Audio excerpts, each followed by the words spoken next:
Authentically peculiar. Authentically peculiar. Authentically peculiar. Authentically Peculiar with Marcia. Welcome back, everybody, to Authentically Peculiar with Marcia. Y'all, I can't even begin to tell you how much I love my guest today. If y'all don't know her, sorry for you. You'll know a little bit about her today, but she is like my person. She is the epitome of the first person I saw of color in grad school that I was like, I want to be like her. She is so humble, such a beautiful soul, so open, so loving. This is Chazia Wall Miles. She is an LPC that is in Texas. She is a veteran. She is the veteran brat, Army brat, because I'm a Marine brat. She's an Army brat. For y'all don't know what that means we had folks that served in the military and we had to live under the scrutiny of having folks in the military. That's our reality. So that's just who we are. Her husband is still active duty military. Hey, Chad. She loves working with children, teens, adolescents, families, and couples. I love Chazia. Y'all can have the teens. Y'all can have the kids. Give me the grown people. Give me the grown people. She is a naturally certified presenter and trainer for mental health first aid, counseling access to lethal mean Columbia suicide severity scale, safety planning, a provider of ethics. She believes that everyone should have a safe place to heal. If you're going to therapy and it doesn't feel safe, you're in the wrong space. Chazia tries to help bring families and couples closer by working together through therapeutic modalities and fulfilling healthy relationship goals. She is in the final editing stages of that dang on dissertation. We're going to get her across that line to be a doctor of counseling, education, and supervision.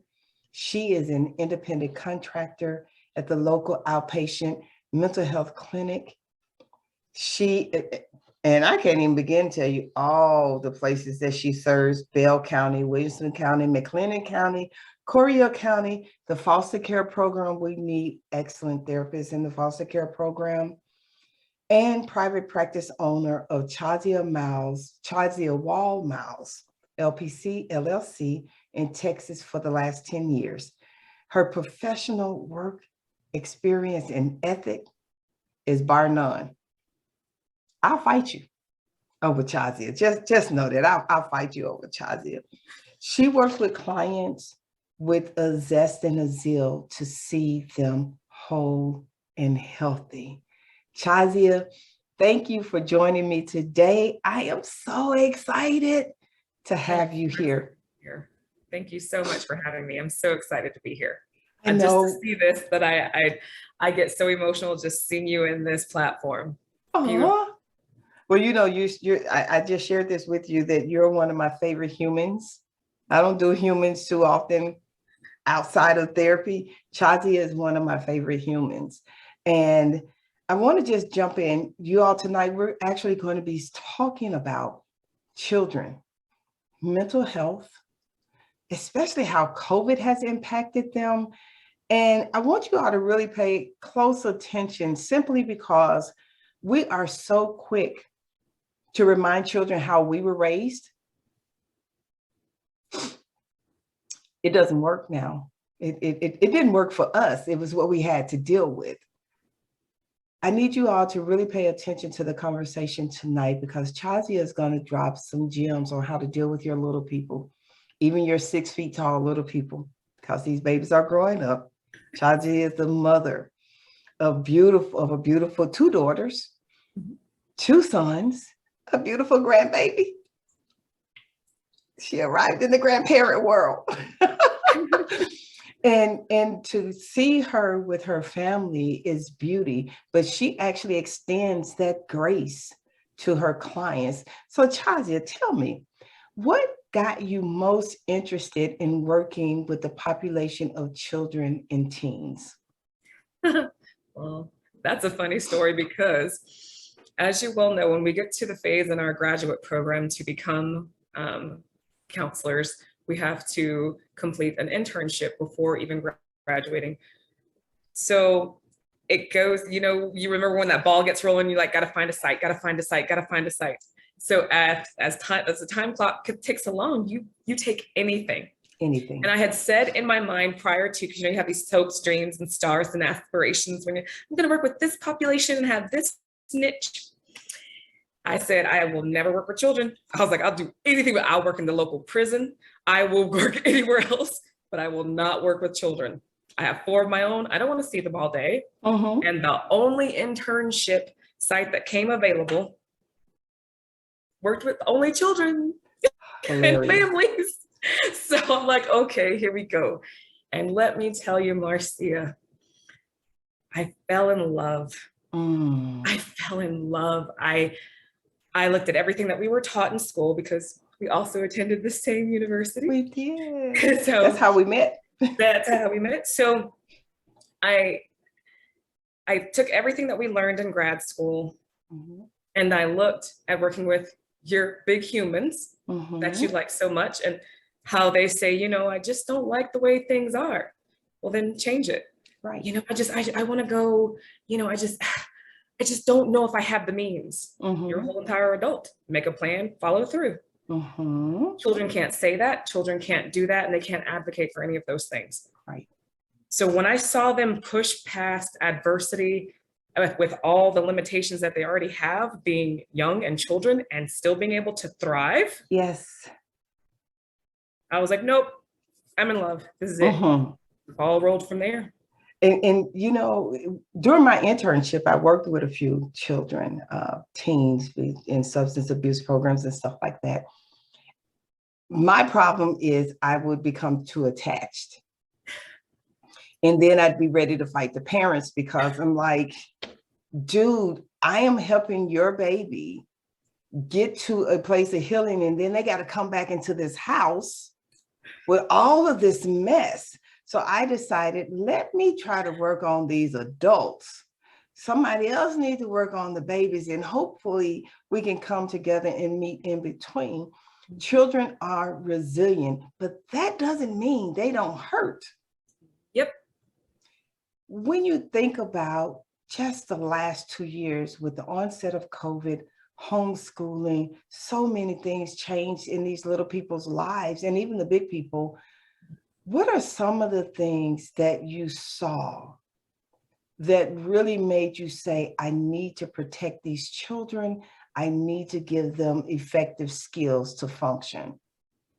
Just that. It was such a bizarre evaluation and, you know, research and how we evaluate things and patterns of behavior to associate it to something. And when I saw my clients with anxiety and ADHD thrive when we got put in quarantine and had to be homeschooled, and my teens that were socially awkward or just like cut ups in class and behavior issues, you know, but played a lot of sports, go so far into depression. It wasn't even funny. So when people talk about what they went through as adults during COVID, you have no idea the world that turned.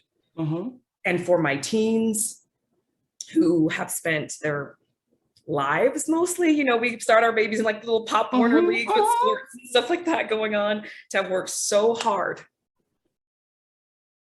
to wait for their junior and senior year to show the world what they can do and get a scholarship, and it just stopped. Yeah. College is gone, sports gone, your health, your activity, all that's gone in an instant. And then everybody's saying, you'll be okay. I remember when I couldn't do this. No. We turned the world upside down and said, just learn to deal with it. Yep. With no skills. Yep. See, the difference was for us growing up, we played outside. Yeah. We socialized that way. We weren't stuck in front of a television or games. We weren't on the phone a lot. We actually would get kicked out of the house and be told to come back when the street lights came on. You tell them. And you had to wait, and you better come in for some water, and you get that 1 or 2 meals, but don't be going in and out of my door. Out my house like that, letting out my good air. The good, like the air was the only good air. But we have children who were never taught those levels of resilience.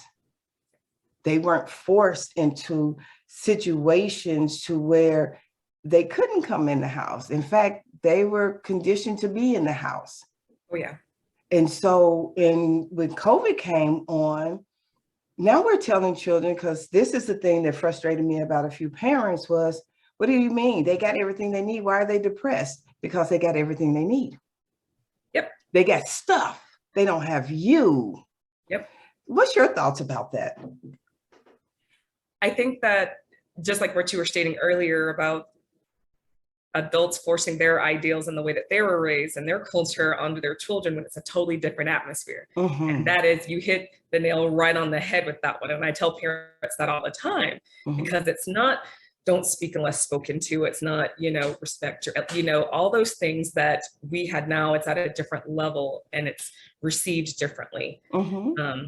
So especially given in their environment where you're not even giving them the time to be outdoors and thriving and socializing, and now you want to sit them in a corner and chastise them for these things, these behaviors, when you're the one producing them. That's the reason I wanted to tell you when you were talking earlier about I want to work with the adults, because I get too attached to children. I'm like, and I tell the adults, it's because of you that your children are producing these behaviors and think that they have to shelter in those emotions. Mm-hmm. And I've told that to parents. It's like, you do realize you created this. Mm-hmm. You are in therapy yourself, trying to find the voice that was taken from you as a child because you didn't get an opportunity to share when things were hurting, to share when things were uncomfortable, to share when you just didn't like certain things. Yep. You are now turning around doing the same thing to your child and then getting mad when they say, but that's how I feel. Yep. How do you help children communicate with their parents how they're feeling about certain things? How do you empower them? I tell my little friends, because I don't call them clients, I call them friends. Yes. Tell my little friends, I'm going to teach you some Jedi mind tricks. And if you go home, you tell my secrets, I ain't coming for you. I'll be like, I don't know what they're talking about. I love it. The Jedi mind tricks are literally mixing together the speaker listener technique, along with kind of getting your word and your emotions in there by using I statements. So I tell them, your parents are on your back about something, they're talking. And remember also things they probably told you once or twice during the week, and reflect that back to them. What I'm hearing you say is, you remember that reframing, boy, is reframing, right? And then going with the I statement. But I am feeling a little frustrated and then go with just that instant. Don't mention anything else and don't try to sugarcoat it. Just mention first the emotion and then what you want. Like sandwich it a little bit so that they know that they're being heard, and now they're forced to listen to you. Because any response after that has to be to yours, because you just repeated to them what they just said to you. And then the other part that I do is say, lower your voice. Because if your parents are yelling, Mom, I hear you. I'm concerned that you can't hear me. Gets them every time. Because then it's like, why am I yelling at this kid and their voice is low? They're not being disrespectful. I'm frustrated because I had a bad day at work. I'm frustrated that I don't have enough money to pay these rising costs of food and electricity and things of that nature. But that's not the children's fault. Okay. One of the things I've shared with a client, and these are older clients who are still wrestling with relationships with their parents, and they asked the question, is it okay for me to set boundaries with my parents? And absolutely. Absolutely. Because your truth is you teach people how to treat you. And when parents abuse you by saying, I gave birth to you, you did.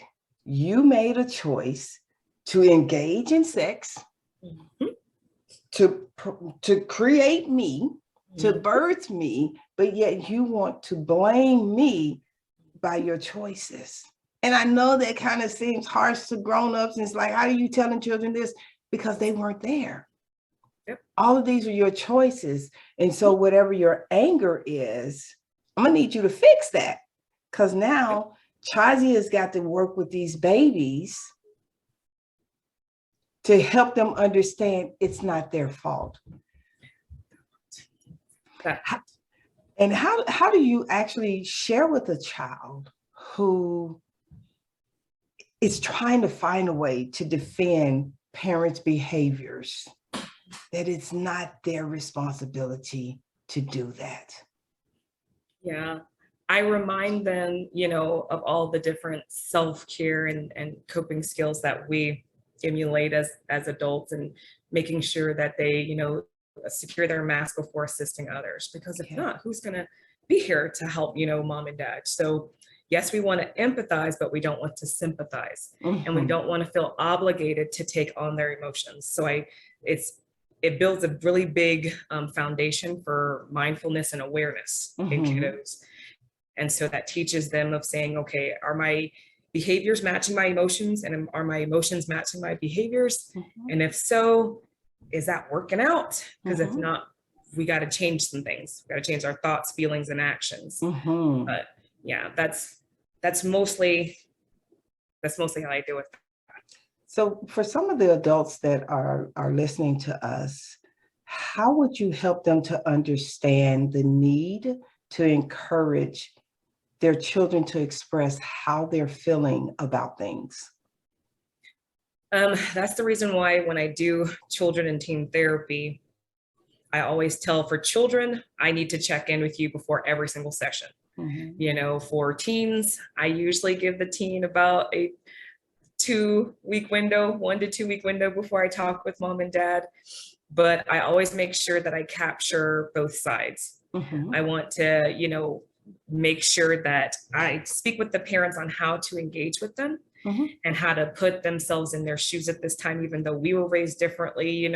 What are some patterns of behavior that you're currently experiencing? Like, what are you going through? I check in with them. I don't just sit there and attack them about their kid and how their kid's acting or feeling. I check in with them. I'm like, okay, do you wonder if any of this may be trickling along to the kiddo? Or, is this when you were that age, and I'm sitting you, and I've done kind of semi-empty cheer with them. I'm like, can you turn to the side? And I said, how old's your baby? 12?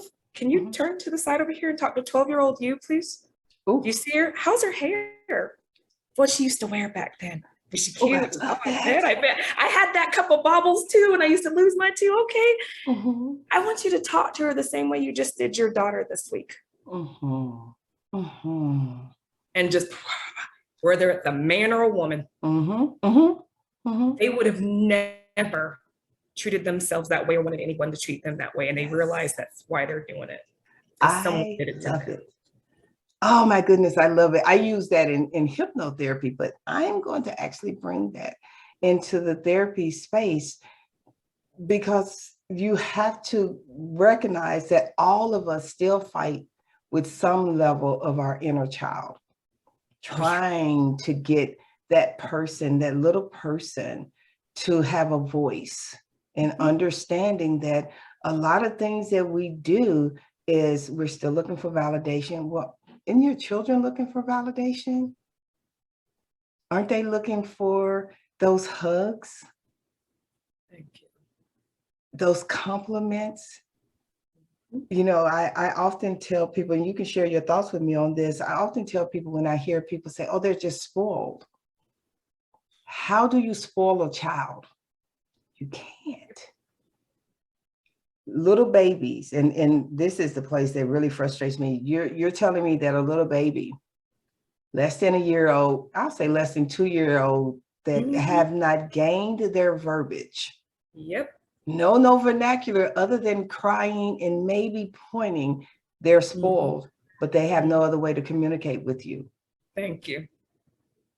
When you are working with children whose voices have been stolen, whether traumatized through yelling, spanking, ignoring, abandonment, neglect, and things of that nature, how do you help them get those voices back?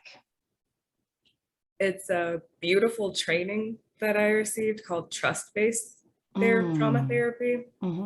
And it is amazing. It not only teaches the child about themselves and what they prefer as far as communication, but it also helps them to build on how they're now going to communicate that to others, to do, like you were saying earlier, teach them how to communicate with you, you know, in a better way that's, you know, validating and acknowledging. So during those exercises, it's depending on the child's, you know, behavior, but you know, you like meeting a child where they are, where I would tell a kiddo that has issues with the handsies and hitting and fighting, you know, water guns, but you have to ask first, okay, may I squirt you in your face? And if I say no, then you have to be like, okay, all right, well, what about on your leg? Yes, you may, you know, those type of trust-based, but it's still interacting in a way that they're physical, but not in a hurting way. And then showing what it's like to, if I squirt you in the face anyway, but I said no. See how that went. You see how the respect needs to be reciprocated. So yeah, that training is the one that's like, oh, this is a big one in my toolbox. Yeah, that's phenomenal, because you have to get children to see where they are. We keep trying to adult them as children and expect them to understand that adulting process. How do you help parents to learn to talk to their children? So again, that goes back to meeting with the parents and having that family therapy session. And then if they have additional questions afterwards, they can at a later time or communicate with me. But sitting in a session and seeing how they communicate now, and then working at real time with just small scenarios, or if something comes up, then I'll ask that first. You see me do the eye roll, because you know, it's families, when you give them a platform, they'll just roll with it. I'll be like, okay, has anything come up for you lately? And most of the time something has, but if not, I'll try to do something small. That way they can practice it in a more controlled environment, and it goes well without emotion, because adults will act more on emotion than logic when communicating with their kids. So, and it's different to tell someone to step away for a while and do something else to calm down before you implement any type of consequence, or to speak with them about what has happened. Because if not, you're just leading first with emotion, and then you got to go back with, I didn't mean to be that harsh, or I didn't mean to be that loud, but you get to skip that. Wow, that's phenomenal. It actually brought two questions up that, that popped up. How important is it for parents to apologize to their children? It's not only important, but it teaches them how to be amazing adults themselves. Yes. So, and that is what I like to promote to them the best, is what you're presenting out into the world, what you've worked so hard to produce, that you're now presenting out in the world of, this is what I did. Thank you and you're welcome. You want to make sure that it's producing the skills and for demonstrating itself in a way that represents you well also. So, I try to practice with them what their version of an apology looks like. And then try to add a twist to it. I don't want to push too hard, but because our generation of, you're going to have me telling my child, I'm the adult. Yeah, we know. And my response to that is usually, so how has your way worked for you? Get them. Get them. Yep. Someone said, I just need to sit in Marcia's class and learn some toughness. Listen, I'm going to say this. Therapy is not for the faint. No. It requires work. It requires you to confront some things that you may have never thought that you wanted to confront. It requires us helping your children to learn very early who they are and to dictate how they want to be treated. Mm-hmm. When you think about that, what are some things that you've had to share with little people? Because, Maya Angelou already told us, people show you who they are, believe them. Mm-hmm. So when we are talking to little people about teaching others how to treat them, what are some suggestions that you have for them? That goes back again to the mindfulness and awareness. Mm-hmm. It almost teaches them how, what I say, to tell them to read the room. So what they've presented out, viewing how it made them feel, Mm-hmm. and try to gauge how it made the person feel, or people. So if looking at these reactions and helping them process with it slowly, because with children, therapy is not as fast as it is with adults. They process it differently and they learn by repetition. So doing this on a more than one session base of saying, okay, what do you think that meant? How'd that make you feel? If you had a choice to do it again, what would you do? Is this a belief that you believe came from something else that somebody else told you? Most of the time it's mom and dad. That part. And, and then having them to say, you have certain autonomies. I know you can't do much, but this one you got. Yeah. So what are your choices? And I love, exactly. I love to, like with my grandbabies, I have one that said, I'm just so angry with myself. It's like, well, let's talk about that. And she said, I'm just mad that I don't keep my room as clean as it needs to be. What do you think we need to do for you to be motivated to keep your room clean where it satisfies you? Now, old school would have been like, girl, get in there and clean that room and you better have it looking like this. And it's like, no, you have to teach children how to have pride in what they do. But not only that, if they are aware of their own characteristics, they can teach others how to treat them. Have you found that children are open to understanding themselves better? Children are more open than adults are. Yeah. Every single time. Because think about yourself when you were a child and how much you wish you could like reinvent yourself or be something else or be a character. And that's even one of the sessions that I do of who's your favorite superhero? Who's your favorite character in a movie? What are their strengths? What do you believe that, and those strengths, what do they help them do? If you had those same things, what would you do? Yes. Are those same characteristics similar to something that you can do now? And having them actually draw that out at, Google and everything else, and going in and actually producing a comic book of it. So they actually produce it they make their own comic book with the words with it so that they remember, this is who I aspire to be, but this is who I can be. Awesome. And to hear the work that you're doing and helping little people gain an identity, their own self-awareness, gaining the strength of their own voices, that is actually going to help them as they get older. They won't have so many things to have to go back and deal with from childhood, because they learn very early, I have a voice and I have a right to my voice. And anybody that doesn't like my voice, it's okay for them to not like it. I get to choose how I'm gonna deal with them. Yep.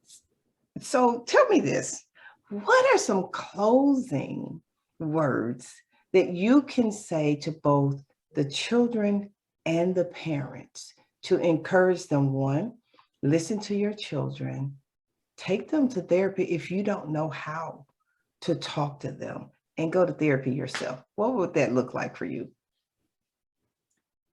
Usually it's asking them, to visualize themselves, the little ones visualizing themselves at 25 and older. For my adults to visualize themselves at their child's age, and promoting that change. Now, if you had that chance to go back and have what your child can have, what would you do, And that kiddo to say, 25-year-old you, if they saw what you were doing right now, what would they say? Would they be like, oh man, you're messing this up. Come on, we can be this. And but you wait, you're not 25 yet. You have a chance to change it now. And so adults get excited to promote that change in their child that they didn't get, but they can now pass that on to their child, and the children get excited about their future. How phenomenal.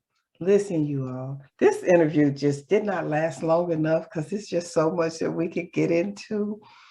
I am so elated to hear how you're changing the lives of little people.